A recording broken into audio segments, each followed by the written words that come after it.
Hello everyone, let's learn how you can blur face on your CapCut video. So here is the video I have edited before. So for this tutorial we will blur this wallpaper. And how can you do that? Basically, first thing you need to do is to copy paste your video. And now you need to go to effects and just find blur effect. So search for it.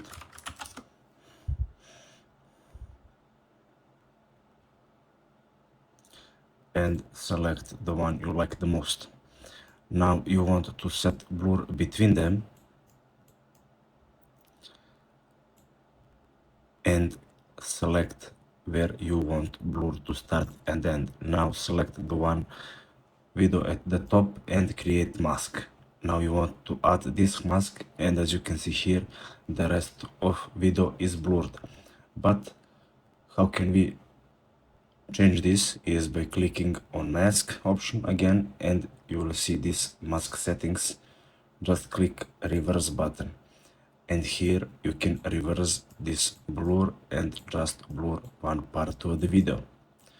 You can also round the corners of the blur, make it like circle, and as you can see here, now is just his head blurred and everything else is normal. If you delete it, everything goes back to normal. So that's it. Thanks for watching and see you in the next video.